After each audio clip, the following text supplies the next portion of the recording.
Buenos días a todos, buen día, buenas tardes, buenas noches. Muchísimas gracias a todos por estar aquí. Feliz Día Internacional de la Mujer. Mi nombre es John Rocellini y soy presidenta del Comité de Mujeres y Niñas con Trastornos de la Coagulación de la Federación Mundial de la Hemofilia. Es para mí un placer darles la bienvenida a todas. Es para mí un placer enorme ver los comentarios que estamos recibiendo de distintos lugares del mundo. La copresidenta de esta sesión es Jamila Sattar.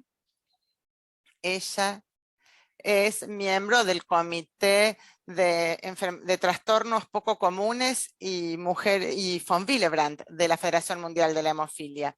Hoy vamos a cubrir cómo preparar a las adolescentes, qué es un sangrado normal y anormal. Luego tendremos un debate sobre la pobreza menstrual y finalmente hablaremos de la importancia de la colaboración entre el ginecólogo o ginecóloga y el hematólogo o hematóloga. Y luego tendremos una sesión de preguntas y respuestas. Vamos a terminar con esto, así que por favor quédense con nosotras hasta el final. Para mí es un verdadero honor ahora presentar a la copresidenta Jamila Sattar, que será quien presentará a las panelistas. Buen día, buenas tardes a todas. Quiero desearles a todas un feliz Día Internacional de la Mujer. Estoy saludando por esta razón. Muchas gracias a todas por escucharnos. Quiero agradecer a la Federación Mundial de la Hemofilia y al Comité de Mujeres y Niñas con Trastornos de la Coagulación, así como al Comité de la Enfermedad von Willebrand por haber organizado este seminario web. Estoy muy emocionada de ver a tantas oradoras importantes. Ahora vamos a presentar las distintas experiencias en materia de pobreza menstrual. Permítanme ahora presentar a la primera oradora, experta en fertilidad y ginecóloga y presidenta de la Sociedad Ginecológica de Croacia, que hablará, de Malasia, perdón, que hablará sobre cómo hablarles a las adolescentes. Le pasamos entonces la palabra a Mei Lin Hu. Muchas gracias. Es para mí un verdadero placer y un honor estar aquí. Es un orgullo haber sido invitada a participar en este panel. Les voy a hablar acerca de cómo hablarles a las adolescentes, cómo prepararlas para su periodo.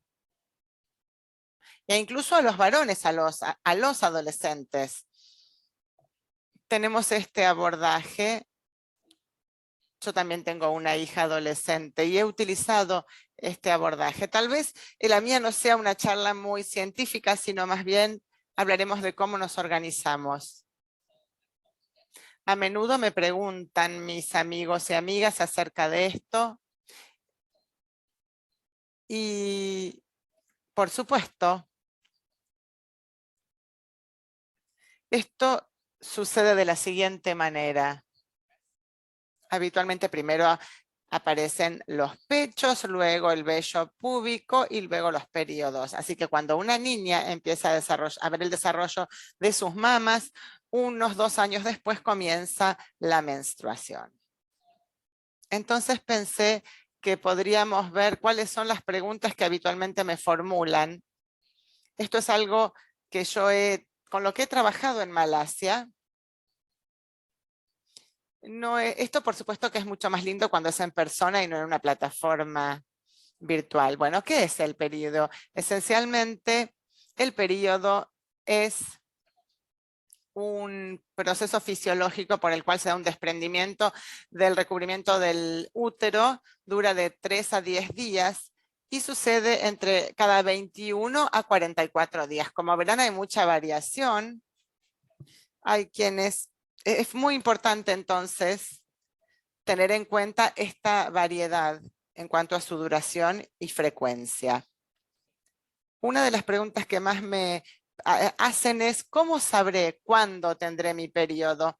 Bueno, a veces les digo que si tienen hermana o madre, o abuela o tía, les pueden preguntar a ellas porque probablemente la edad se repita. Habitualmente se da entre los 9 y los 16 años, pero habitualmente si el periodo es antes de los 8 se considera temprano y después de los 15 también sería hora de consultar al ginecólogo si la niña no ha tenido todavía la menarca.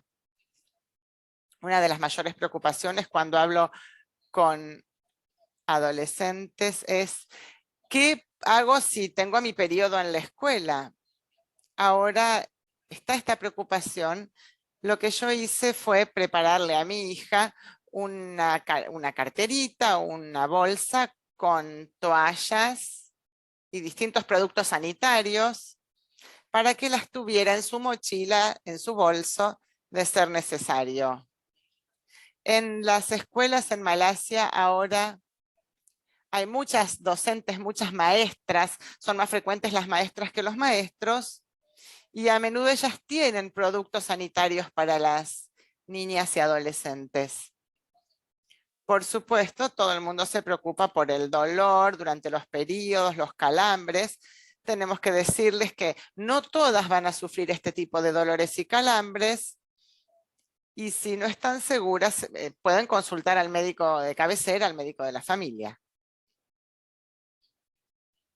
En Malasia, se dice, ay, bueno, tengo el periodo, no puedo hacer ciertas cosas.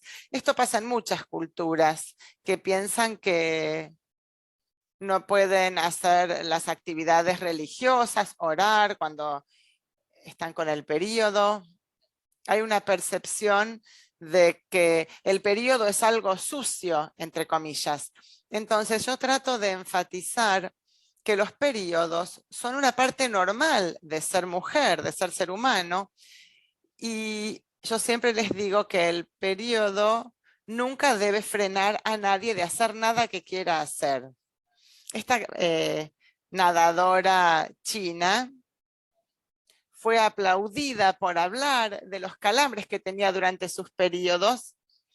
Ella es un muy buen ejemplo, un buen modelo para las niñas y adolescentes. Todo es posible durante el periodo, incluso nadar. ¿Cuáles son los productos que se pueden utilizar? Bueno, esto depende de la preferencia de cada una. Se encuentran las toallitas, hay ropa interior para el periodo, la copa menstrual que es tan popular ahora. Y una de las mayores preguntas que nos formulan en Malasia, una de las más frecuentes es, ¿las niñas y mujeres que no han tenido sexo pueden usar tampones? La respuesta es que sí. Por supuesto que pueden elegir el más pequeño, porque tal vez si no la experiencia no sea la más placentera. Recuerden que vienen en distintos tamaños. Todo es posible. Y si les preocupa, pueden consultar a un profesional de la salud, a su médico, y seguramente las podrán orientar. Esta es una de las cosas que siempre preguntan. Cómo mantenerse limpias, cómo es la higiene. No hacen falta jabones especiales. Yo las aliento a utilizar las toallas o tampones más pequeños posibles y que los cambien con frecuencia y que los eliminen de manera sensata y cuidadosa. Próxima, por favor. Todos se preocupan por la cantidad de sangre que se pierde durante un periodo. Yo siempre insisto con que la cantidad total de pérdida de sangre es muy limitada, es muy poca. Son 4 a 6 cucharadas de sangre en un periodo, en un mes. O sea, el equivalente a una copa de líquido.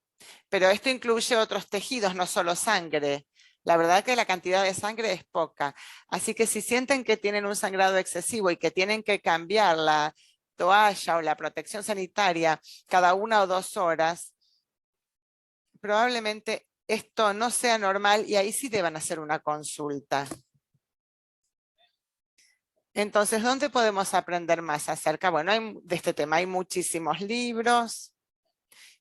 En internet hay mucha información disponible, así que por favor, siempre les recomiendo que recurran a un adulto en el que puedan confiar, un docente, una maestra, una enfermera, una tía, un tío, cualquier adulto en el que puedan confiar y que pueda ayudarlas. ¿Cómo hablarles entonces? Creo que hay que empezar a hablarles muy pronto cuando son pequeñas, siempre que sepan que estamos disponibles, que somos padres a los que se puede recurrir. Hay que encontrar momentos en que podamos enseñarles, ayudarlos y sacar el tema, que sientan que es seguro hablar con nosotras. Uno a veces tiende a ocultar algunas cosas y es fundamental entonces que se hable abiertamente. No creo que el tema de la conversación, acá estamos hablando de hablar con el adolescente, pero en realidad la conversación debería empezar mucho antes de la adolescencia. En mi casa, mi hija vio algunos de los productos para el periodo que yo utilizaba y me preguntó, ¿a quién le sangraba la nariz? Porque ella a veces tenía sangrados en la nariz y a partir de ahí empezamos la conversación acerca del periodo. Ella durante un periodo me preguntaba si yo estaba, durante una época me preguntaba si yo estaba con el periodo hasta que entendió, ahora tiene 13 y esta conversación es una conversación permanente. A menudo encontramos un buen momento para hablar. Por ejemplo, en el auto, si voy manejando con mi hija al lado, ese es un muy buen momento para tener una conversación de este tipo en que podamos abordarla sin interrupciones.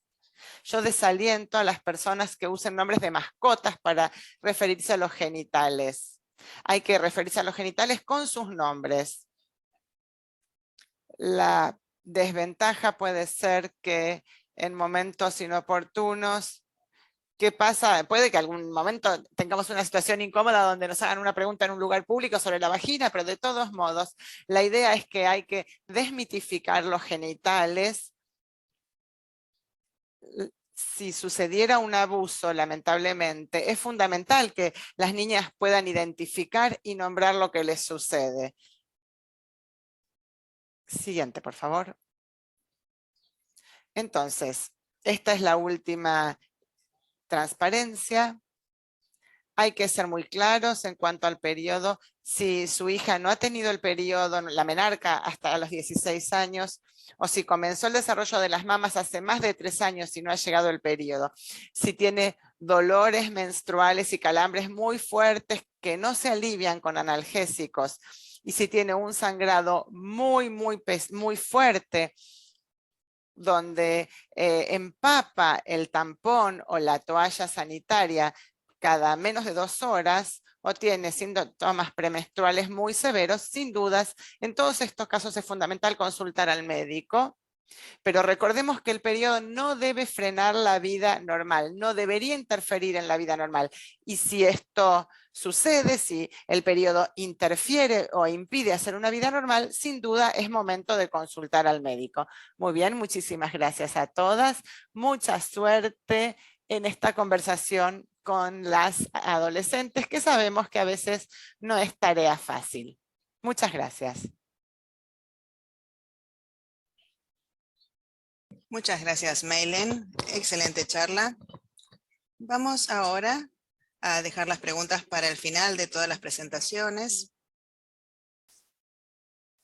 Y les presento a la siguiente oradora, Paula James, que no puede estar en forma personal, pero ha grabado su presentación, quien les hablará sobre la menstruación intensa. Ella es una profesora reconocida de medicina y hematología y líder del comité de trastornos de la coagulación, y esta es su presentación. Hola a todos, muchas gracias por invitarme a participar de este webinario y referirme a un tema que me apasiona, que es cómo mejorar la comprensión de las menstruaciones intensas. Estos son mis conflictos de interés. He recibido financiamiento de Takeda, CSL y Behring y Bayer también. La menstruación intensa es un problema común. Del 30 a 50% de las mujeres que menstruan informan tener durante sus años reproductivos algún episodio de menstruación intensa y es el síntoma de manifestación más común de un trastorno de la coagulación subyacente. Del 15 al 30% de las mujeres que tienen este problema tienen un trastorno de la coagulación hereditario. Esta es la definición oficial de esta problemática, que es más de 80 mililitros de pérdida de sangre menstrual durante un periodo ciclomenstrual. Esta es la definición más práctica, si bien con la disponibilidad de la copa menstrual hay mujeres que pueden manejar mejor el volumen de sangre, pero para muchas pacientes tenemos que pensar en otras cosas que se correlacionan con esa gran pérdida de sangre y las pueden ver aquí en pantalla. Tener que cambiarse la protección sanitaria con frecuencia, por ejemplo, una vez por hora o incluso más. La anemia por deficiencia de hierro.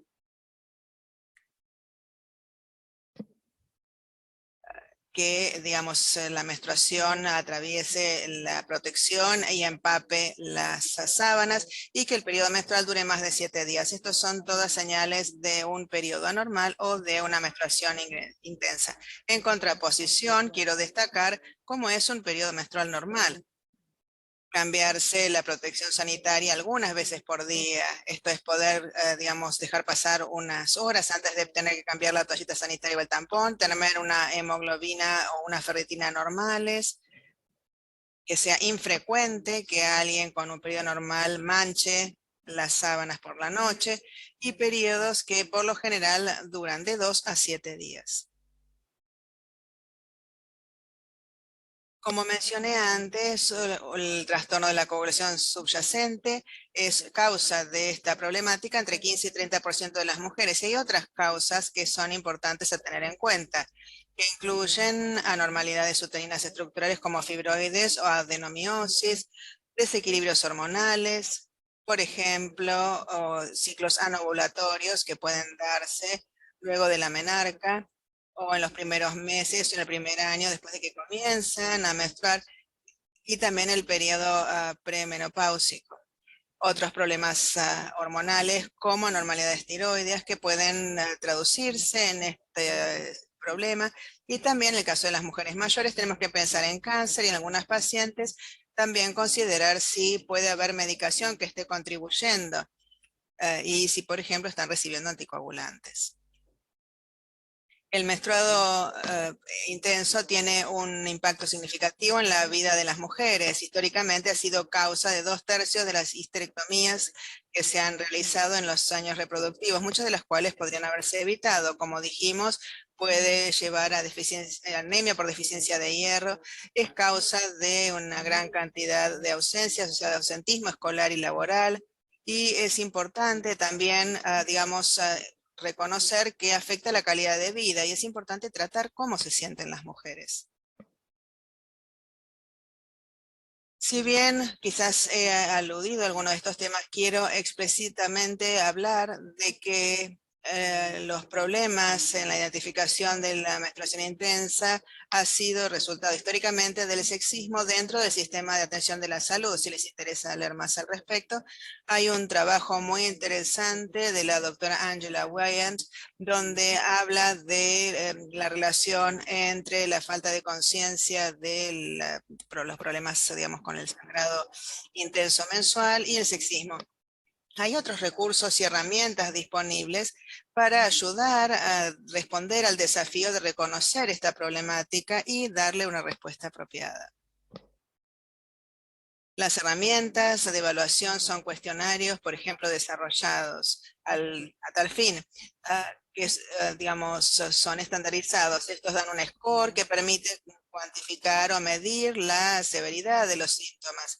Esto se ha mostrado en muchos estudios como herramientas de screening útiles, sobre todo para la enfermedad de von Willebrand, que es el trastorno de la coagulación más común, y también hay que hacer una diferenciación entre la menstruación normal y anormal, que requiere de atención adicional.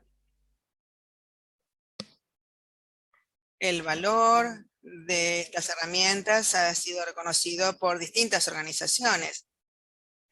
En estas guías publicadas recientemente sobre el diagnóstico de la enfermedad de von Willebrand hay un proyecto conjunto realizado por la American Society of Hematology, la Sociedad Internacional de Trombosis y Hemostasia, la Fundación Nacional de Hemofilia y la Federación Mundial de la Hemofilia.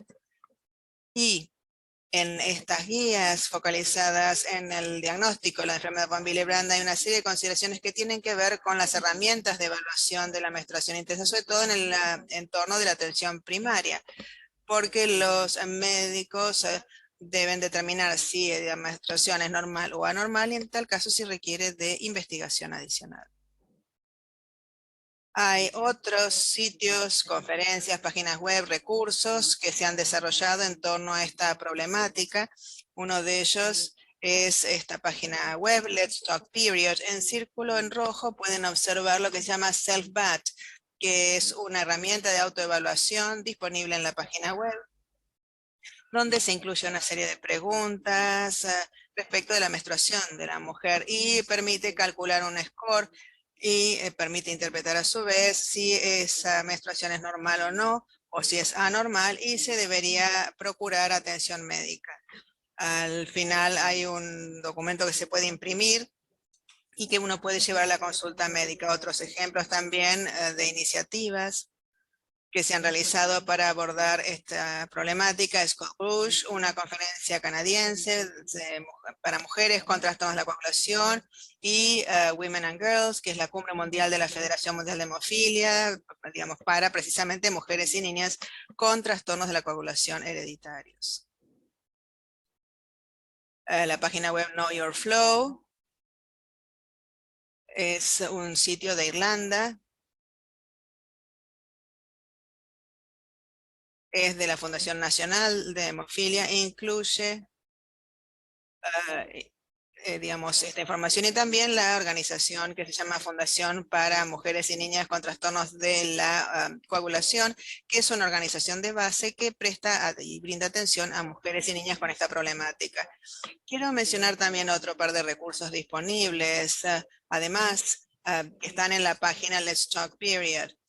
Estos son recursos disponibles para prestadores de asistencia primaria, docentes, enfermeras y enfermeros. Todos son gratuitos. Si les interesan, pueden acceder a ellos.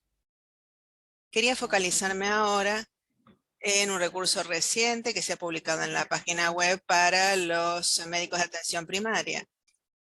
Ki Young, que es una alumna de medicina muy joven y muy inteligente que trabaja conmigo, ha presentado un trabajo para su publicación en Canadá y ha presentado este trabajo, esta guía de referencia rápida sobre cómo el médico de familia debería tratar el problema si alguien le consulta en relación con esta problemática, si se queja de menstruaciones excesivas o, digamos, si presenta este tipo de problemática, para ver qué pruebas de diagnóstico se deberían realizar y cómo manejar a estos pacientes. A modo de conclusión, entonces, podemos decir que las menstruaciones intensas son comunes, que hay recursos y herramientas disponibles para ayudar a las personas a identificar a quienes tienen este problema y ayudarles para saber a dónde recurrir para tratar el síntoma. Y de nuevo quiero enfatizar que los tratamientos efectivos están a disposición y que definitivamente mejoran la calidad de vida y la forma en que se sienten las mujeres afectadas por este problema. Quiero agradecer al equipo del Let's Talk Period y también a las organizaciones que nos financian. Muchísimas gracias por su atención.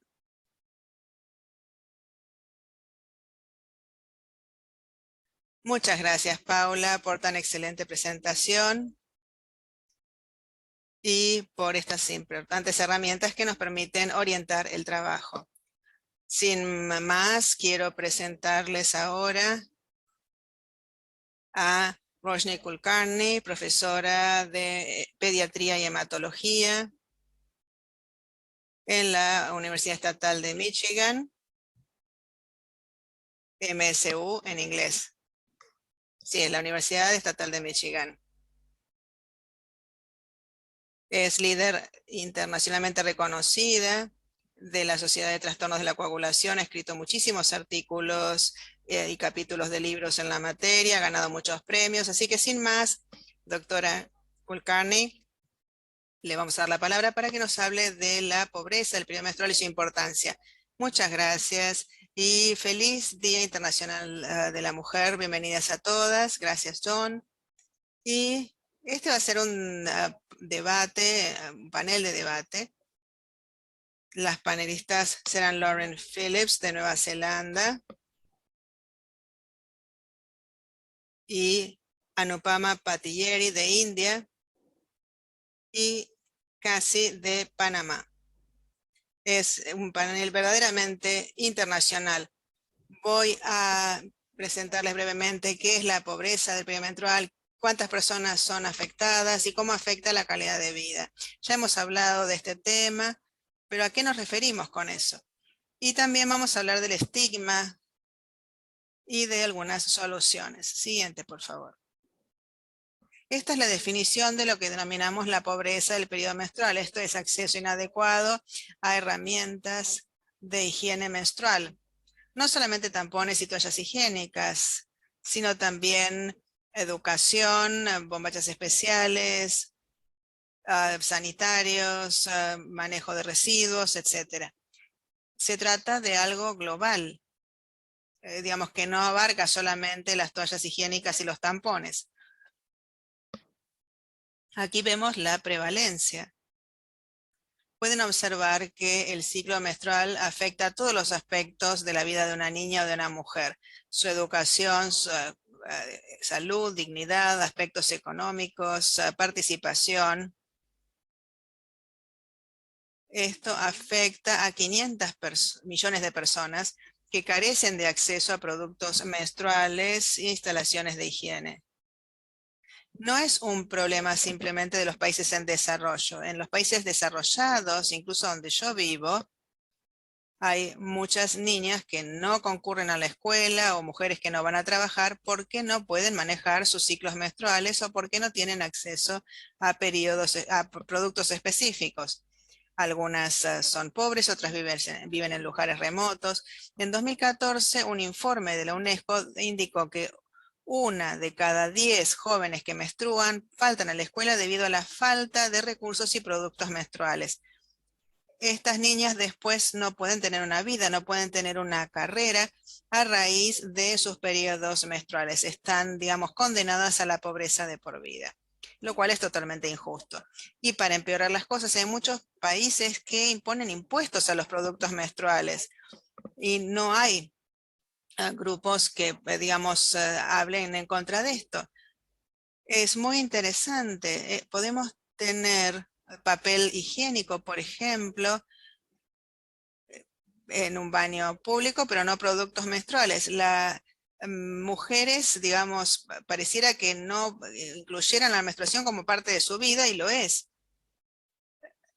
Así como, digamos, uno, digamos, tiene, digamos, hace sus necesidades, digamos, debe, digamos, también reconocer la menstruación. Por lo tanto, estos productos no deberían ser, digamos, grabados con ningún tipo de impuesto.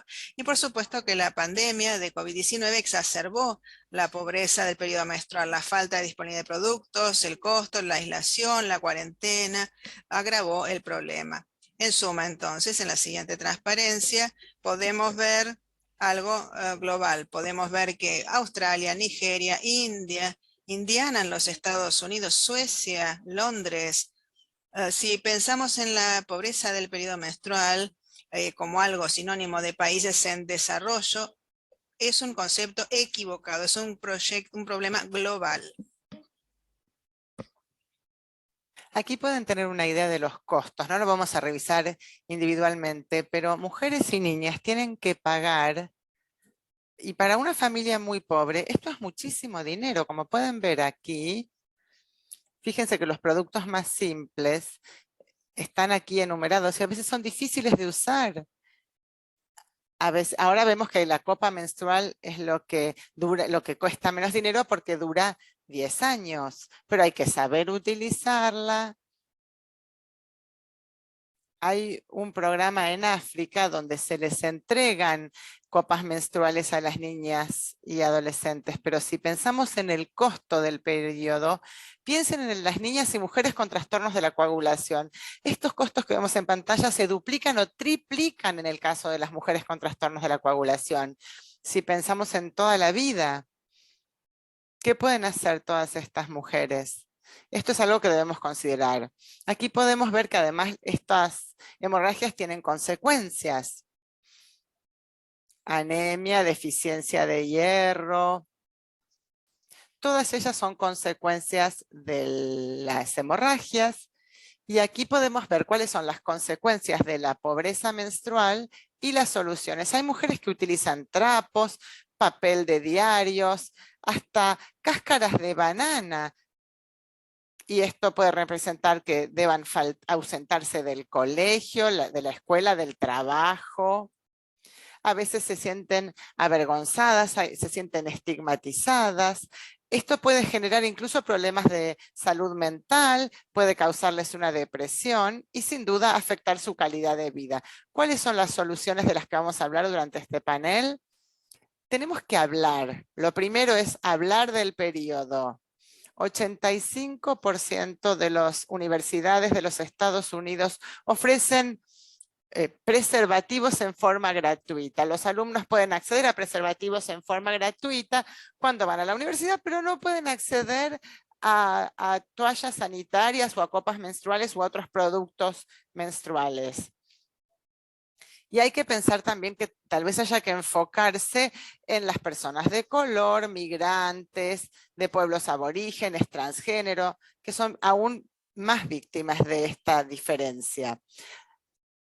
Tenemos que tener en cuenta que la calidad de vida se relaciona con la salud mental y física. La calidad de vida es algo global, donde vivimos, nuestras relaciones sociales, la situación financiera, pero la calidad de vida relacionada con la salud básicamente es el efecto de la enfermedad y el impacto que tiene la enfermedad. Por lo tanto, esto tiene que ver con el dolor, la movilidad, el autocuidado, etc. Tenemos estos cuestionarios que nos permiten ver, y el médico puede ver a la paciente y puede determinar cómo está su salud física, pero también tener en cuenta cómo las cuestiones vinculadas con la salud pueden afectar su calidad de vida. Aquí podemos ver la diferencia entre la calidad de vida y la calidad de vida relacionada con la salud. La calidad de vida es algo enorme que tiene que ver con todas las dimensiones de nuestra vida, los ingresos, las condiciones de la vivienda, mientras que la calidad de vida relacionada con la salud se enfoca básicamente en lo vinculado con la salud y la enfermedad. Esta es mi última imagen. ¿Qué podemos hacer para mejorar la calidad de vida y la pobreza menstrual? Aquí tenemos una invitación, acá se las muestro, una invitación donde se celebraba la pubertad, una ceremonia para celebrar la llegada a la pubertad de la hija de alguien. Esto es para mostrarles que hay un movimiento en el mundo para poner fin a la pobreza menstrual y lograr que haya una equidad menstrual. Ahora les agradezco mucho por su atención y vamos a dar comienzo al panel. Vamos a hablar de cómo enfrentar la pobreza menstrual, cómo encontrar una solución. Buenos días, feliz Día Internacional de la Mujer. Vamos a hablar entonces de la situación en Panamá y América Latina. Para eso vamos a hablar de lo que sucede en la región. Hablaremos de las desigualdades que se ven en los distintos países y regiones. Hay muchas mujeres que no tienen los recursos necesarios e incluso nos encontramos con mujeres cuya vida se ve muy afectada por esto. Uno de los mayores problemas aquí y en todos lados es la falta de información. La información es algo fundamental. La falta de información afecta enormemente la pobreza menstrual. Personalmente, he visto muchas experiencias en las escuelas. Hubo momentos en que he debido no ir a la escuela porque nosotras, las mujeres, a veces no podemos concurrir. Hay mujeres con trastornos de la coagulación. Esto es algo que a mí me sucedió, que tuviera que ausentarme de la escuela, y no solo me sucedía a mí, sino que hubo muchas otras que enfrentaban el mismo problema. Luego se empezó a aumentar la conciencia y los conocimientos sobre los trastornos de la coagulación y cómo esto afecta el periodo menstrual de las mujeres con trastornos de la coagulación. Y hubo muchas escuelas que empezaron a aceptar, tener en cuenta esto. Hubo este avance que pudimos ver en las escuelas, y el año pasado en Panamá hicimos distintas reuniones de mujeres con trastornos de la coagulación. Invitamos a docentes y adolescentes. Hablamos de la situación emocional de las mujeres y también hablamos de la cuestión ginecológica. La cuestión ginecológica en realidad fue el último tema que se presentó, porque en realidad queríamos crear un espacio donde se pudieran tratar todas estas cuestiones. Las preguntas eran anónimas porque sabemos que si hacemos una pregunta abierta nadie se animaba a contestar. Por eso es que les permitimos a las participantes que contestaran por escrito o que formularan sus preguntas por escrito de manera anónima. Y nos sorprendió ver la cantidad de dudas que tenían las mujeres de aspectos desde los muy básicos hasta los más complejos. Para poder tener una política para erradicar la pobreza menstrual, hay que empezar a trabajar de entrada con la educación. Y es fundamental contar con el trabajo con mujeres jóvenes y adultas. Y es fundamental la información y poder hablar del tema. Se hicieron talleres, hubo más espacios para la conversación donde las mujeres se sentían seguras, podían formular sus preguntas, comentar cuáles eran sus dudas. Y de esta manera, tal vez pensábamos que eran pequeños pasos y sin embargo esto fue muy significativo porque estas fueron mujeres que luego estaban preparadas para luchar por sus derechos y trabajar en un plan que funcionará para todas. Ahora en Panamá están permitiendo que los productos de higiene menstrual se obtengan en forma gratuita en los hospitales, pero sigue habiendo muchos aspectos que quedan descuidados en Panamá. Entonces, estamos como en muchos otros países donde está comenzando el proceso de hablar de la pobreza menstrual y la solución a este problema, pero bueno, como les decía, esto no es más que el comienzo. Buenos días. Muchas gracias por la presentación, Cassie. Yo estoy hablando desde Nueva Zelanda. Es para mí un placer hablarles de nuestra experiencia en materia de pobreza menstrual. Roshni habló de los desafíos que enfrentamos y quisiera hablarles ahora en cómo estamos experimentando el periodo en la comunidad de mujeres con trastornos de la coagulación. En el año 2017, la Fundación de Hemofilia de Nueva Zelanda hizo unas investigaciones y el resultado fue que 87% de las mujeres hablaban de periodos abundantes. Esto significa un exceso de uso de productos sanitarios. tal vez un tampón y 2 toallitas o un tampón y una toalla, y esto por el exceso de sangrado menstrual. También descubrimos, y esto es muy importante, que muchas hablaban de sufrir por el impacto económico de tener que pagar, la dificultad para pagar los productos sanitarios. Estamos hablando de un 46% de las encuestadas que respondieron eso. El costo de vida era tan alto que comprar cosas como tampones y toallas sanitarias se hacía algo muy costoso.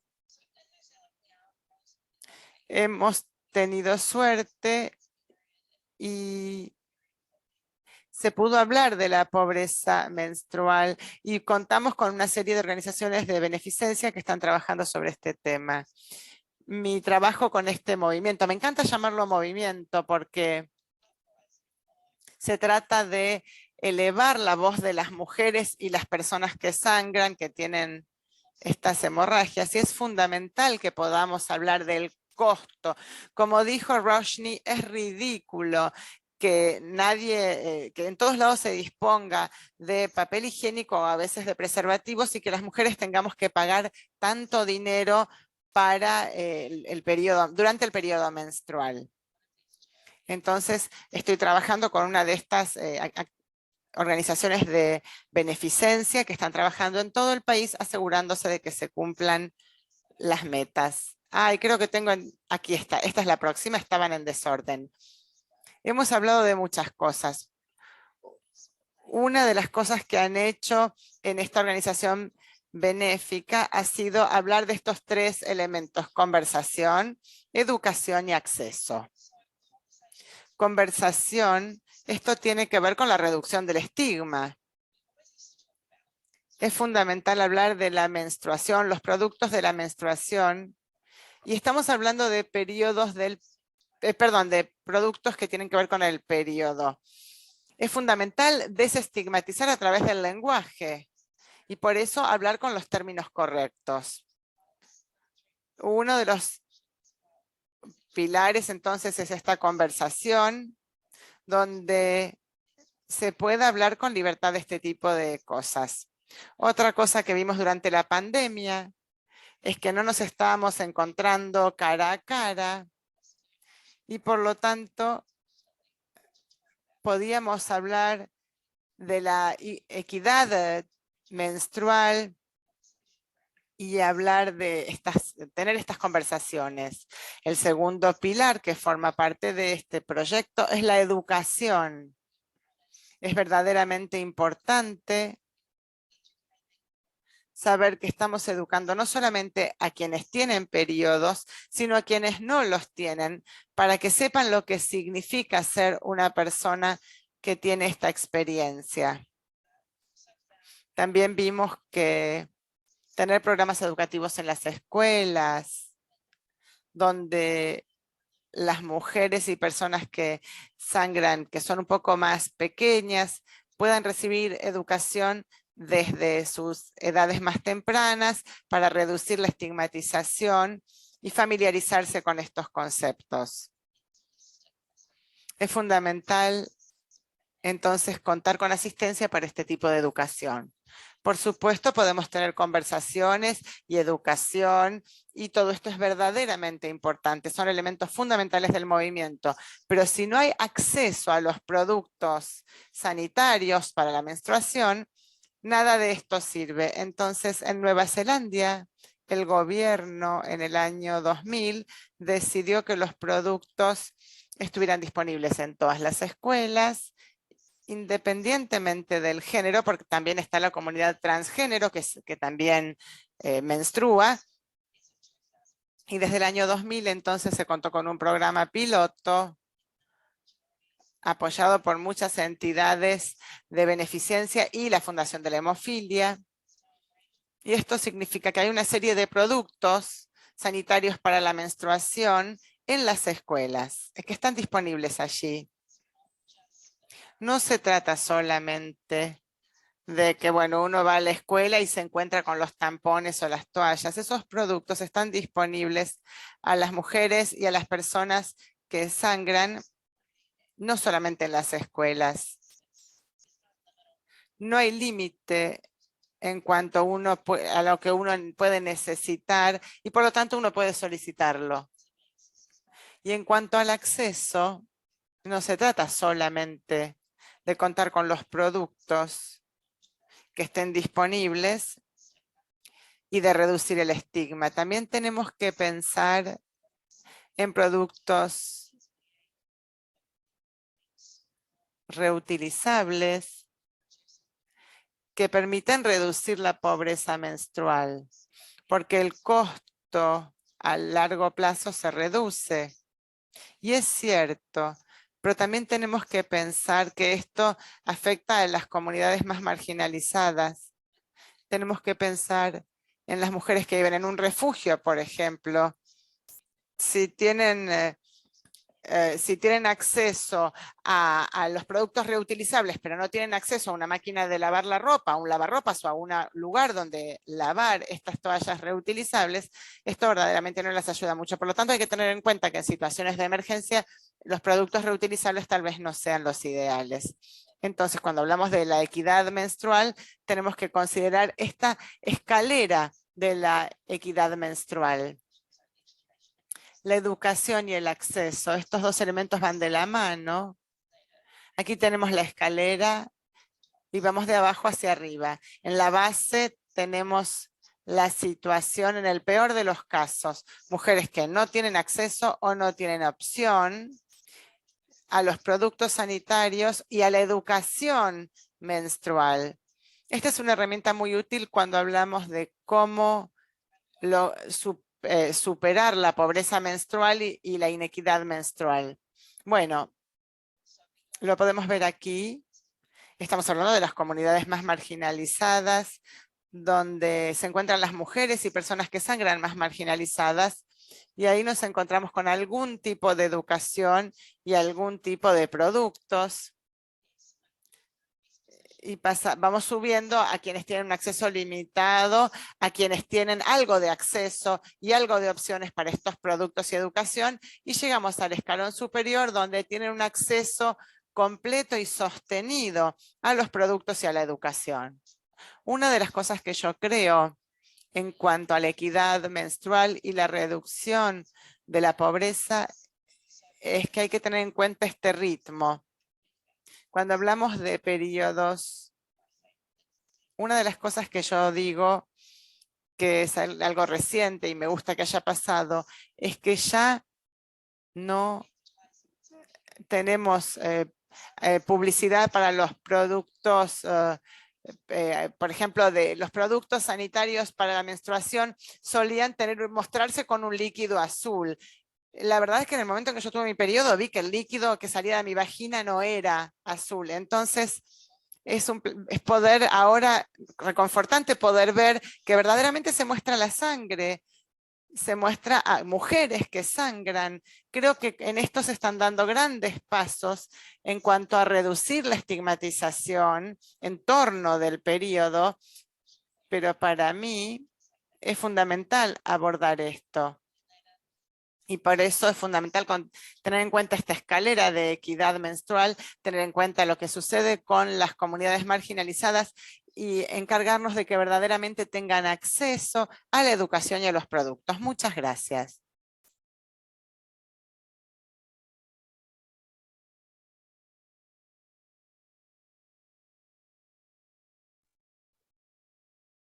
Hola, ¿qué tal? Soy Anupama de la India. Hoy vamos a hablar de las experiencias que yo y otras mujeres con trastornos de la coagulación de la India tienen y soluciones que ha implementado el capítulo de la India para mejorar la pobreza relacionada con el periodo menstrual. En primer lugar, tenemos que contar con espacio para hablar del tema. Es un tema muy sensible, muy personal, y es probable que no se hable en público. Lo que hicimos entonces fue generar un espacio. Empezamos con un grupo de mujeres a nivel regional, nacional y a nivel de capítulo, donde las mujeres se reúnen en persona para hablar. También se incluyó a todas las mujeres de la comunidad, incluyendo aquellas que tienen trastornos de la coagulación. Y también hay grupos recientes que se han formado exclusivamente para mujeres y niñas y también para portadoras que tienen tendencia a las hemorragias, para hablar de temas de mujeres, dado que todas comparten problemas comunes. Lo primero es tomar conciencia del problema. Cuando hablamos de las mujeres con trastornos de la coagulación, el problema es mayor porque suelen tener periodos más prolongados, con mayores hemorragias y también problemas asociados. Muchas tienen sangrado durante mucho tiempo. Técnicamente, esto va a implicar un gasto mucho más alto. Diremos el manchado de las ropas, de las sábanas.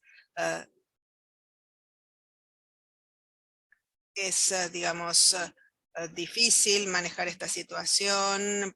No pueden utilizar, por ejemplo, ropa de tonos claros porque la pueden manchar. Tienen que utilizar ropa de color oscuro. También tienen periodos muy prolongados, lo que implica el uso de productos sanitarios durante tiempos prolongados, que a su vez es un costo mayor y también puede generar problemas dermatológicos. Además del costo de los productos de higiene menstrual, están los otros costos asociados. Entonces, siguiente, por favor. En muchas ocasiones, las mujeres se han enfrentado a este problema, que hayan manchado su vestimenta o la ropa de cama, y no implica que no seamos higiénicas o que no nos cuidemos, sino que muchas veces la niña o la mujer estaba tratando de, digamos, estirar el uso de la toalla higiénica, corriendo el riesgo de que, digamos, manchara la ropa. Y también hay muchas niñas que utilizan, digamos, una toallita higiénica todos los días por temor a tener alguna pérdida y que ésta traspase la ropa. Hay algunas que utilizan 2 toallitas o incluso pañales. Este es un tema muy importante y que afecta no solo el bolsillo, sino también la identidad y la confianza. Lo primero que hicimos a modo de solución fue de elaborar un proyecto de toallas higiénicas de la Federación de la Hemofilia, del Grupo de Mujeres de la Federación de la Hemofilia de la India.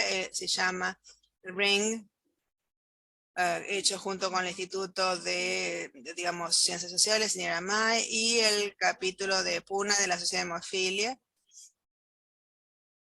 Se hizo un taller y elaboramos estos productos para mujeres. Esto empezó, digamos, a implementarse con éxito allí, y luego se extendió a otras zonas. Estas son algunas de las beneficiarias. Les dimos una bolsa llena de toallas sanitarias, 10 a 20 paquetes, y cada paquete tiene 7 toallas higiénicas. Este fue entonces el proyecto hecho por la Organización Nacional en la India, y también hay otros proyectos a cargo de personas específicas y de capítulos. El otorgamiento de toallas sanitarias no basta, también hay que empoderar a las mujeres. Es por eso que se han otorgado subsidios no reintegrables a microempresas para empoderar a las mujeres, que a su vez así podrán cuidarse mejor. También hay otras acciones adoptadas por otros capítulos. Por ejemplo, un proyecto donde se brindó educación a las mujeres sobre higiene menstrual y se le entregaron toallas sanitarias a 45 mujeres. También hay otro proyecto que es del capítulo de Mumbai, o digamos de Lakshmi Sawalka, a través del capítulo de Mumbai, donde una mujer de una adolescente con trombastenia de Glanzmann respaldó a 4 mujeres con periodos menstruales intensos, otorgándoles toallas sanitarias. También hay planes, por ejemplo, el plan de educación del capítulo de Calicut sobre el uso de las copas menstruales y la seguridad para las mujeres. Hay distintos proyectos, por ejemplo, también del estadio de Kerala en la India, donde les entregaron la opción de, digamos, toallas sanitarias gratuitas para todas las mujeres de 6 a 12 años, perdón, de 6 a 12º grado de la escuela, y también dispusieron un poblado, digamos, sin toallitas sanitarias, donde les entregaron copas sanitarias o copas menstruales gratuitas. En muchas ocasiones, la disposición segura de los productos sanitarios es también un gran problema, y las mujeres se ven muy afectadas por cambios climáticos también. En el futuro, digamos, cercano, la idea es que se busque una solución que sea sostenible y al mismo tiempo ecoamigable. Siguiente, por favor. Una cosa muy importante tiene que ver con la equidad de género cuando se trata del diagnóstico y tratamiento. El problema es que, dado que tenemos un trastorno de la coagulación, si tenemos un diagnóstico adecuado y accedemos al tratamiento, esto nos va a ayudar a enfrentar el problema. Muchas gracias a todos.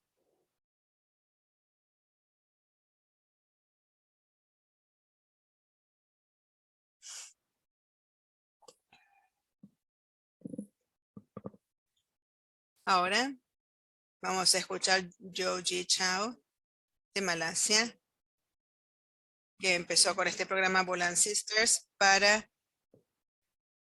poner fin a la pobreza del periodo menstrual en Malasia. Joe, muchas gracias por la presentación y gracias a la Federación Mundial de Hemofilia por invitarnos. Siguiente, por favor. A fines de diciembre de 2021, Malasia fue afectada por inundaciones devastadoras con el desplazamiento de millares de personas. Enseguida se les recibieron donaciones, dinero, alimentos, insumos de limpieza, pero algo que no se entregó fueron toallitas higiénicas.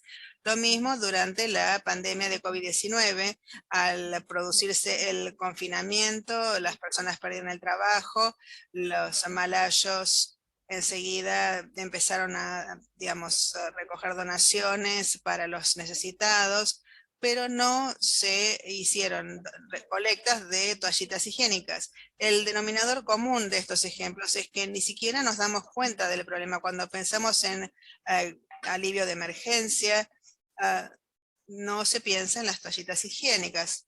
Esto tiene que ver con que la menstruación es un tema del que no se habla en Malasia, se barre debajo de la alfombra y por ende no es prioritario. La pobreza del periodo menstrual es una crisis que afecta a muchísimas personas en todo el mundo, y Malasia no es ajeno a esto, y una crisis de esta naturaleza digamos, debería, digamos, traducirse en celebridades que canten al respecto, pero la diferencia es que digamos, la pobreza del periodo es tabú, por eso no hay nadie que se encargue de ello. ¿Cómo podemos entonces hacer que las personas lo identifiquen como problema si ni siquiera se habla de él? Yo y las cofundadoras, dándonos cuenta de este problema, procuramos demistificar esto en todos los géneros y erradicar la pobreza del periodo.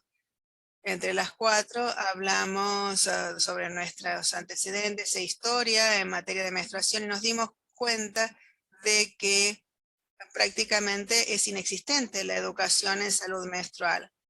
Nos preguntamos si la sangre está en todas las personas, ¿por qué no lograr que, digamos, se maneje de otra manera? ¿Por qué no hablar al respecto? Y por eso se recibió un subsidio para un proyecto piloto, demostrando que todos podemos tener un impacto para mejorar esta situación. En particular, el objetivo de las Bulan Sisters es las 3E: educar, establecer y empoderar para hacer frente a todos los aspectos de la pobreza del periodo. En cuanto a educar, la realización de talleres sobre menstruación para grupos subprivilegiados y también concienciación en las redes sociales, bajo establecer desarrollamos un ecosistema de Bulan Sisters y primas y promovemos la formación y el desarrollo. Las participantes de nuestros talleres se pueden participar de los programas voluntarios donde desarrollamos estas habilidades en materia de defensoría. Y por último, en empoderar, sabemos que el tratamiento que se les da a las mujeres que menstruan es no equitativo. Entonces, realizamos proyectos de recolección de fondos para dar visibilización a este tema. Siguiente, por favor. Guiados por las 3E, logramos llegar a más de 150 personas con nuestros talleres y obtuvimos $22,000 canadienses que nos permitieron distribuir 2.350 kits de higiene menstrual entre las beneficiarias. En cuanto a la concienciación, tenemos alrededor de 2.000 seguidores en redes sociales, llegando a más de 82,000 infografías totales sobre el tema. También manejamos un 33% de conversión de participantes de los talleres a voluntarias de las Bulan Sisters para hacer capacitación y desarrollo. Quizás esto parezca nada más que meras cifras y estadísticas y que no pueden significar mucho, pero para nosotros implica que estamos en el camino a erradicar la pobreza del periodo en Malasia. Es necesario instalar, por ejemplo, máquinas expendedoras de toallas higiénicas. La pobreza del periodo está siendo cada vez más visible como problema. Entonces tenemos que hablar por aquellos que no tienen voz y empoderarlas para que puedan defenderse. Cambiar la mentalidad general de los círculos de poder hacia la menstruación. Combinadas no vamos a descansar hasta que todas las mujeres de Malasia que menstruan sean tratadas con dignidad y esto llegue a todos. Muchas gracias.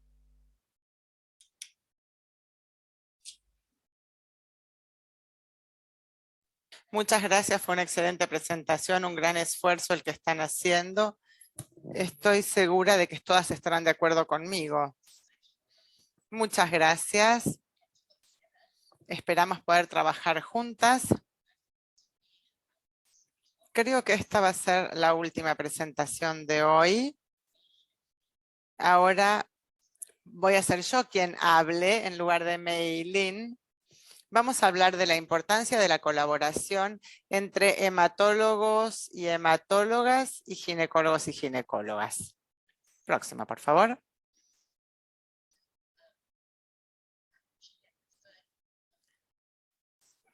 Cada tanto nos derivan una niña, el ginecólogo nos deriva una niña, una mujer joven, después de que comienza a menstruar. A veces cuando se han descartado otras causas, vienen a vernos a nosotros. Hasta el 30% de estas mujeres tiene un trastorno de la coagulación subyacente. Esta es la foto de una mujer con una menstruación abundante. Esta es una mujer de 18 años que ha tenido periodos muy abundantes desde la menarca a los 13 años. Ella empapa sus protectores sanitarios cada una hora y recibe prácticamente todos los meses transfusiones de sangre. Aquí podemos ver que esto tiene un gran impacto psicosocial. Próxima. Entonces, como les decía, tiene un impacto social muy fuerte, donde la paciente no puede ir a la escuela debido a la pobreza menstrual. Como los periodos son tan prolongados, duran muchos días, no puede socializar y esto tiene un impacto en ella, tiene una consecuencia, tiene la autoestima muy baja y por supuesto nuevamente aquí está la pobreza menstrual. Ha tenido la necesidad de usar sarongs o diarios, periódicos, por falta de productos. Incluso ha llegado a usar pañales. Aquí pueden ver el logo de la sociedad en Malasia. Ese es un logo donde vemos una gota de sangre y la paciente, que es una mujer. Entonces, esta mujer tenía muchos problemas de salud, cansancio, no podía concentrarse, pérdida del cabello, comía hielo, o sea, pagofagia, y tenía las complicaciones de las transfusiones. Y además tenía anticuerpos contra las células, contra las plaquetas, y esto podía causarle problemas más adelante si quedaba embarazada, y eso podía causar enfermedades en el feto o el bebé recién nacido. Por lo tanto, esto puede ser perjudicial también para la maternidad. Más adelante en su vida esto podría ser un problema. Lo que hicimos fue entonces hacer un consultorio de sangrado, donde una vez por semana recibíamos pacientes derivadas. Cada vez recibíamos más pacientes derivadas de otros ginecólogos que venían a vernos a nosotros, los hematólogos. Aquí teníamos entonces el puntaje de sangrado y hacíamos pruebas de sangre para determinar la presencia de factor von Willebrand. Y a partir de eso seleccionábamos a los pacientes para nuestras clínicas o consultorios combinados. Así, una vez por mes nos reuníamos aquí con las enfermeras, ginecólogos y hematólogos. Aquí teníamos en cuenta las cuestiones relacionadas con la deficiencia. En este caso, lo que están viendo en la imagen no se trata de una transfusión de sangre, sino que lo que se está inyectando es hierro por una deficiencia de hierro. Entonces, en esta clínica combinada teníamos obstetras, un ginecólogo especialista en adolescentes, hematólogos y enfermeros y enfermeras para ocuparse de las mujeres con trastornos de la coagulación. Aquí estamos ante una mujer que está embarazada, está transitando su segundo mes de embarazo y tiene un trastorno de la coagulación. En este caso, con estos pacientes hacemos un abordaje multidisciplinario. Tenemos entonces a los prestadores de servicios de salud, al público y a mujeres y niñas con trastornos de la coagulación. Todos ellos participan en los programas educativos y de concientización, donde hablamos de los periodos abundantes. Mi consejo a las mujeres y niñas con trastornos de la coagulación es que tenemos que poner fin al sangrado con terapia hormonal para que puedan poner fin a los dolores menstruales y otras complicaciones como endometriosis. Tenemos que corregir la deficiencia de hierro. Sabemos que es difícil tomar hierro, así que les hacemos inyecciones intravenosas de hierro, por lo difícil que es tomarlo en forma oral. Es fundamental que hablen con sus médicos de cabecera y se aseguren de que se corrija la deficiencia de hierro. Es fundamental tener voz, hablar con los médicos, no ser tímidas, derribar las barreras y abrirnos, porque hay muchos beneficios si logramos trabajar en forma colaborativa. Podemos lograr el diagnóstico antes, con un diagnóstico temprano se puede hacer un manejo, un tratamiento más temprano, se pueden prevenir las complicaciones, reducir las visitas al hospital y las internaciones. Todo esto genera ahorros de costos y sobre todo mejora la calidad de vida. De ahí la importancia de colaborar con los y las ginecólogos. ¿Hay algo que quieras agregar, Meilín? Bueno, no queda mucho por agregar. Creo que si trabajamos juntos, la importancia de la colaboración es evidente, no solo para que los pacientes reciban mejor tratamiento, sino que además nos vamos educando entre nosotras. A menudo, lo bueno de este abordaje multidisciplinario, y esta es la palabra clave aquí, es que tenemos beneficios. Siempre estas clínicas combinadas, estas clínicas multidisciplinarias me parecen muy beneficiosas. Creo que mi práctica, mi ejercicio de la medicina se ha visto beneficiada por este tipo de trabajo en colaboración. Los profesionales de la salud debemos trabajar juntos y consultarnos, porque en definitiva eso es en beneficio de los pacientes. Creo también que hay que enseñarles a las personas qué es normal para que puedan determinar o identificar cuando hay algo anormal. Eso es fundamental. Cuando algo no es normal, sin duda tienen que venir a consultarnos. Eso es todo. Muchas gracias, Meilín. Muy bien, muchas gracias. Creo que hemos llegado al final de las presentaciones y ahora podemos empezar a contestar las preguntas, así que por favor hagan sus preguntas. No sé si los participantes pueden sumarse a la conversación o si... Creo que lo que tenemos que hacer es pedirles a todas las oradoras y panelistas que por favor enciendan sus cámaras. Yo tengo una lista de preguntas que han estado surgiendo y voy a comenzar con la pregunta que aparece en el casillero de preguntas y respuestas. Lauren, hablaste de una encuesta que se hizo en Nueva Zelanda y yo me pregunto si alguien más de las aquí presentes en el panel pensaba en Anupama, Amanda, Cassie, ¿alguna otra ha hecho encuestas? ¿Y cuál es el tipo de información que pudieron obtener de sus comunidades? Yamila, Roshni, ¿han hecho este tipo de encuestas a nivel de la ONM o incluso a un nivel mucho más amplio? ¿Hicieron este tipo de encuestas? Yo no he hecho encuestas, pero sí hemos hecho muchos talleres. Formamos un grupo llamado Kawan, que significa amigos en inglés, en español. Nos reunimos y hablamos de la menstruación y de las hemorragias.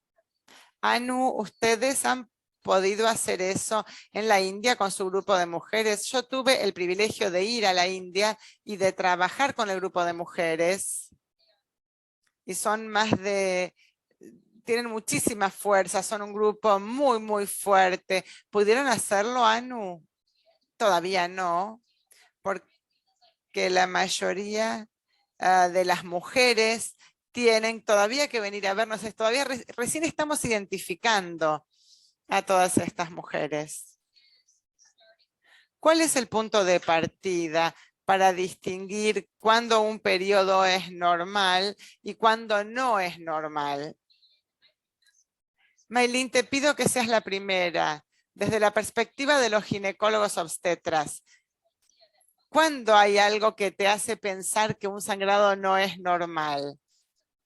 La pregunta más frecuente es si la hemorragia les impide hacer otras cosas. Como dije en mi presentación, si esto te impide hacer lo que harías normalmente en un día normal, claramente no es normal.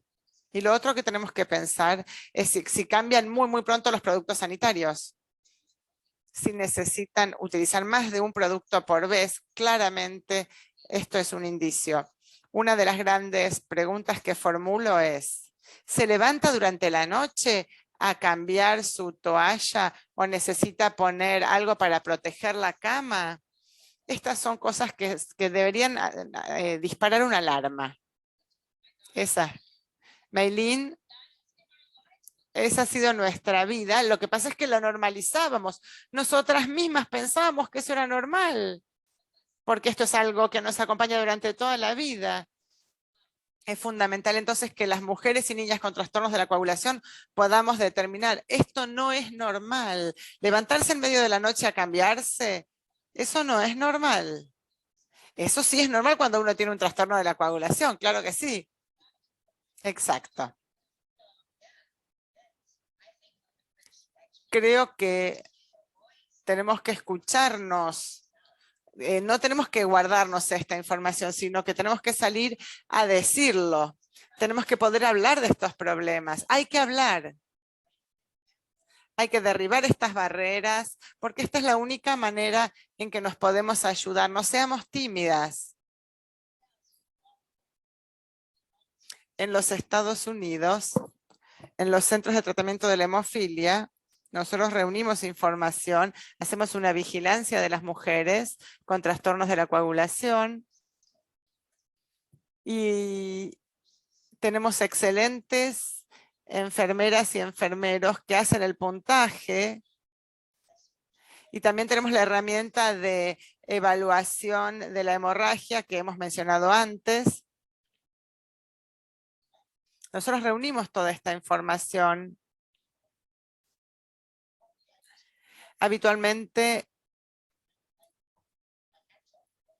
Yo habitualmente verdaderamente rindo homenaje a las enfermeras y enfermeros porque son ellos quienes salen a encontrarse con estos pacientes. Las pacientes a veces se sienten intimidadas de hablar con el médico o la médica y se sienten más cómodas de hablar con quienes están ahí al frente, las enfermeras y enfermeros, trabajadoras y trabajadores sociales.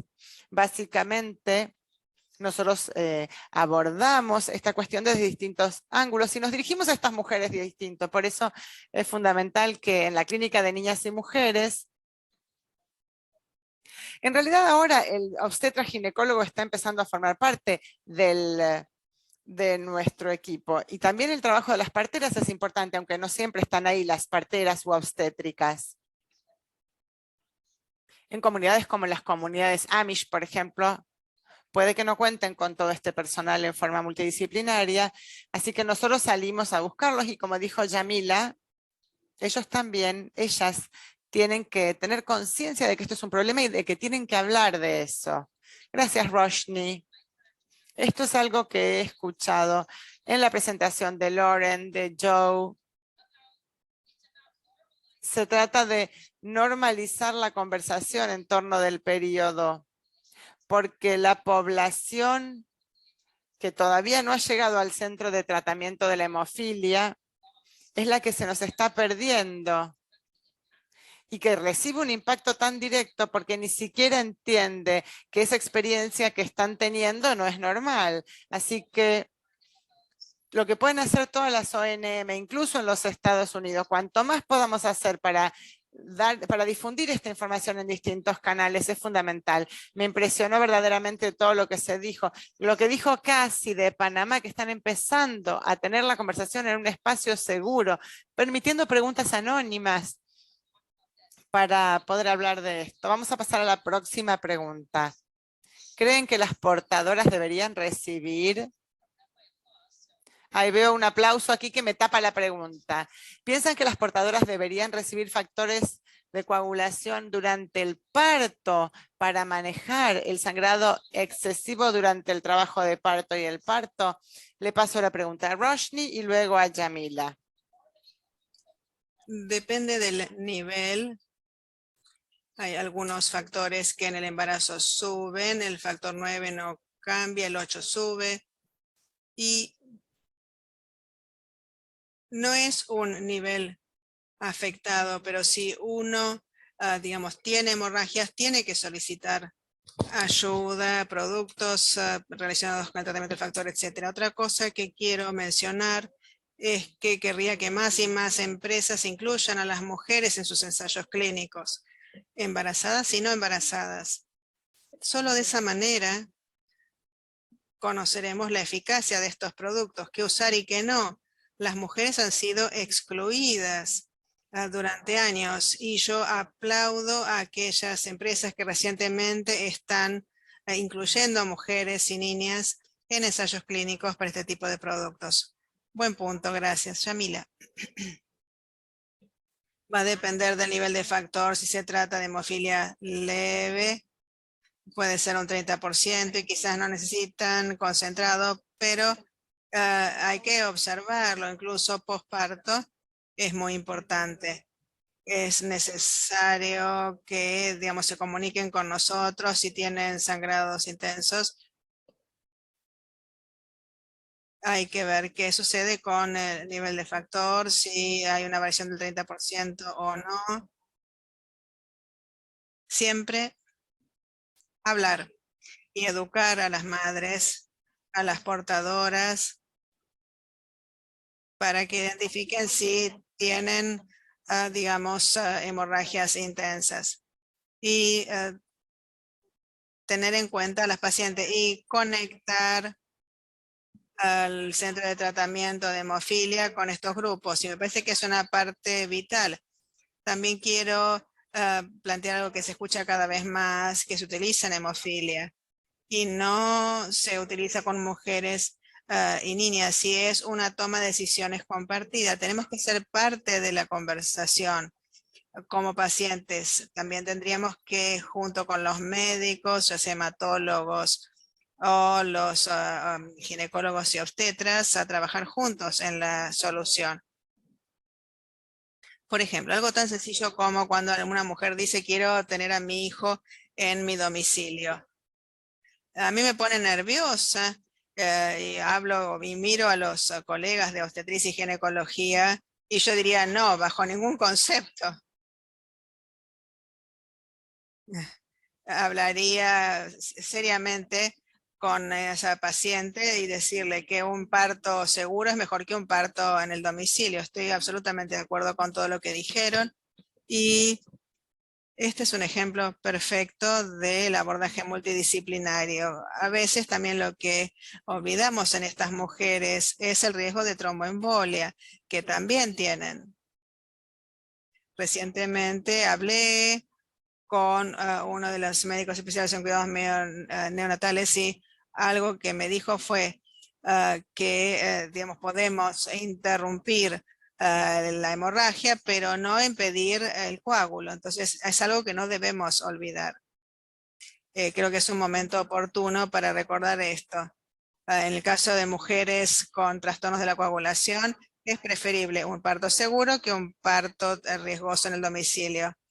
Vamos a cambiar de tema. Patricia dice, ¿cómo los grupos de pacientes pueden ayudar en aumentar la colaboración entre hematólogos y los obstetras ginecólogos para generar mayor conciencia sobre los trastornos de la coagulación en las mujeres? ¿Quién quiere empezar con eso? Voy a empezar yo.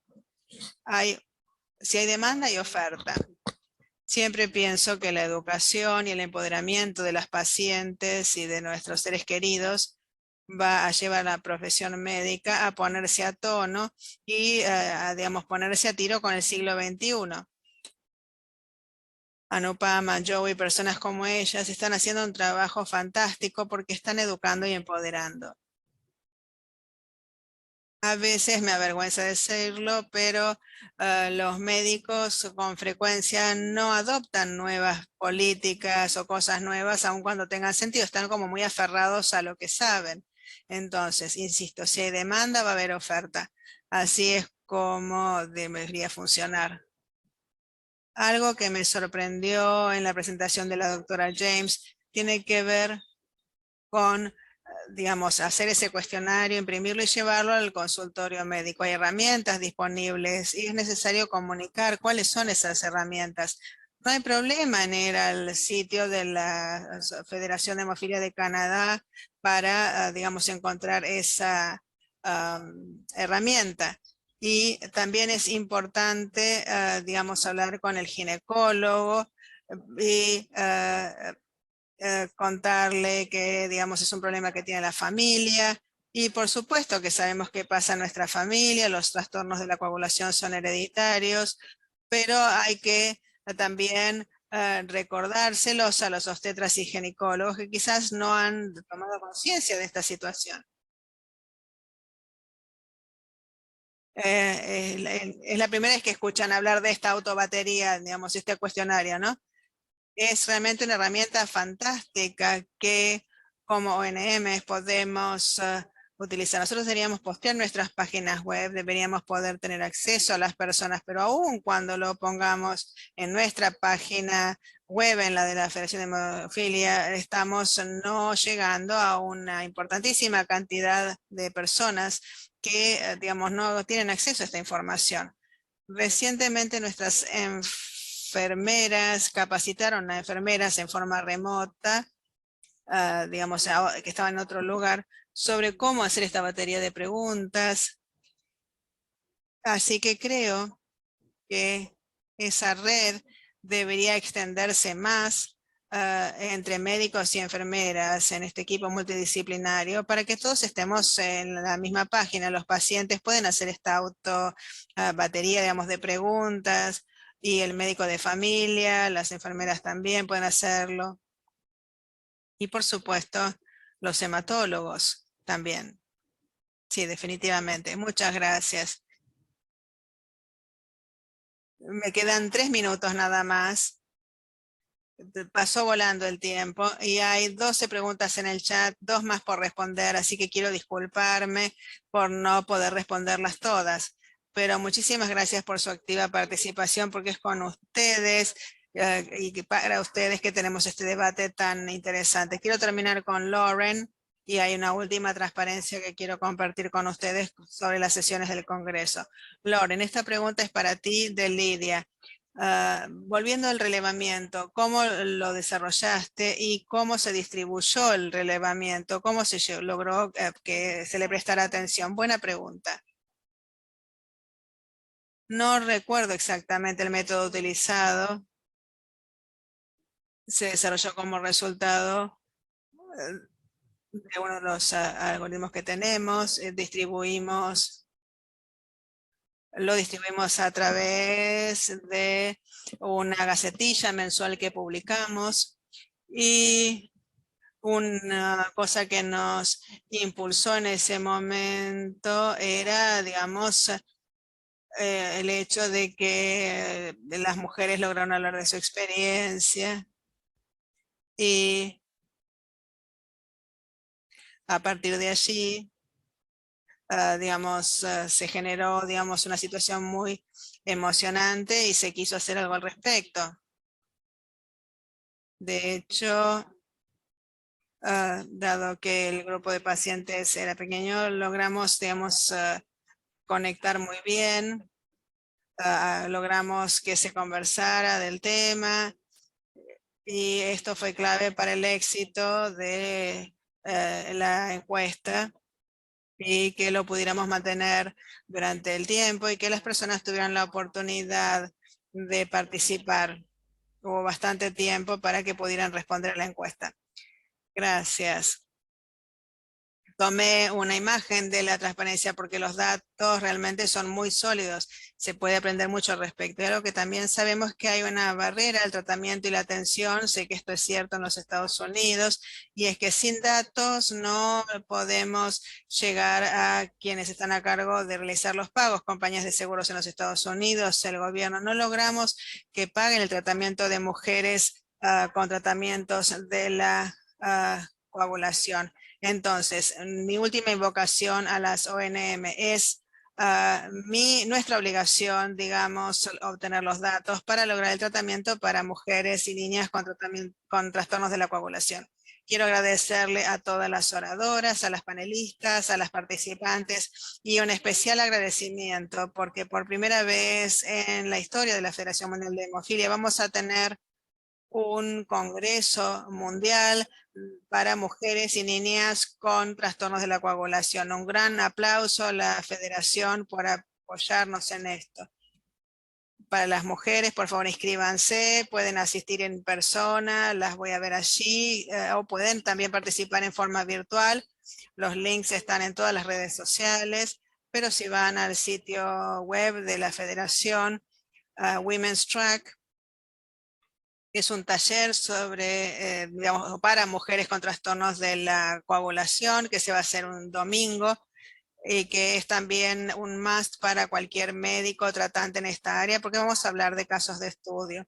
Vamos a hablar del manejo de hemorragias anormales en mujeres y niñas, un panel sobre el manejo de hemorragias anormales en niñas y mujeres, pruebas, ensayos de laboratorio para mujeres y niñas, que sabemos que parece ser un proceso diferente en algunos casos y difícil, y también trastornos de la coagulación raros en niñas y mujeres, ir más allá de la deficiencia de factor de coagulación, ir más allá de los rótulos, leve, no leve, tipo 1, tipo 2, versus hablar del fenotipo. cuál es la experiencia en materia de trastornos de la coagulación. Vamos a tener un Women's Health Focus, el dolor en las mujeres y niñas con trastornos de la coagulación y cuestiones transculturales, temas tabú, de qué está bien hablar. Es un tema realmente muy importante, poder hablar del periodo menstrual, de la menstruación, de las menstruaciones intensas, y luego las sesiones sobre la enfermedad de von Willebrand. Tenemos una sesión sobre el factor de von Willebrand, cómo funciona, perspectivas sobre el impacto de las personas con trastornos de la coagulación y el diagnóstico de laboratorio de la enfermedad de von Willebrand. Con eso, muchísimas gracias a todas. Sé que nos hemos extendido un par de minutos. Muchísimas gracias a todas. Son todas increíbles y cerremos el día con esta frase. Todos, insisto, tienen el derecho a acceder a atención de salud básica. Se puede transformar las vidas de mujeres y niñas que viven con trastornos de la coagulación hereditarios hoy y por las próximas generaciones. Donen hoy. Muchas gracias, Yamila, por ser la coordinadora de la sesión de hoy. Que tengan un hermoso día todas. Muchísimas gracias a todas. Fantásticas oradoras. Realmente lo disfruté muchísimo. Muchísimas gracias.